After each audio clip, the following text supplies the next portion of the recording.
U obilju novo objavljenih naslova o kojima nas svakodnevno izveštavaju mediji, vrlo lako i rekao bih neoprezno, prelazimo preko dela za koje bih mogao reći da upravo prelaze tu svakodnevnost.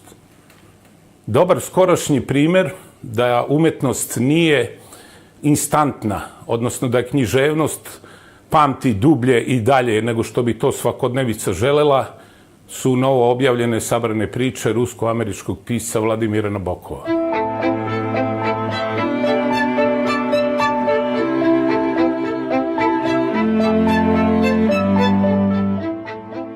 Već odavno sa ugledom jednog od najznačajnijih romansijera prošlog veka, Vladimir Nabokov, ispostavlja se to posle objavljivanja njegovih sabranih priča na srpskom jeziku, nije ništa manje zanimljiv i provokativan pripovedač.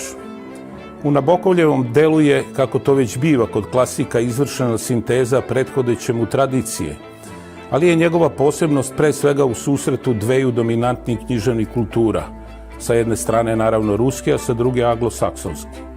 I reklo bi se da je takav susret moguće jedino u umetnosti, konkretno ovoga puta u magiji priče koja ni decenijama posle objavljivanja ne prestaje da na najbolji mogući književnom jeziku svojstven način opseda čitaoca. Nabokov nikada nije tajio autobiografsku podlogu svog pripovedanja, naravno ne na način puke reprodukcije ličnog iskustva, nego tako što je detalje svog dobrim delom nomadskog života transponovao i pripovedačkom alhemijom pretvara u nov, upravo pripovedni oblik, u celinu koja je svet za sebe. Pa se tako i njegove priče uslovno mogu podeliti prema prostorima u kojima su zamišljane, koje su posredno opisivale ili otkuda su povukle koren. Živeći u Rusiji, Nemačkoj, Francuskoj i najzad Americi, u kojoj je napisao najznačajnija dela i stekao ugled i slavu, Nabokov je zapravo, izlazi posle čitanja njegovih priča, celog života opisao svoju fikcionalnu biografiju, svoj mogući izmaštani kurikulum vitae, neobavezan prema uspostavljenim, najčešće ograničavajućim društvenim porecima i pravilima.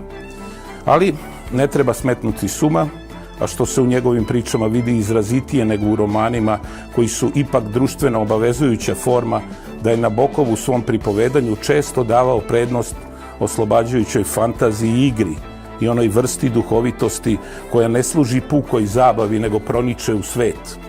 Njegove priče, i ranije prevođene na srpski jezik, sada su nam uredničkim i skupnim prevodilačkim trudom dostupne u reprezentativnom integralnom izdanju.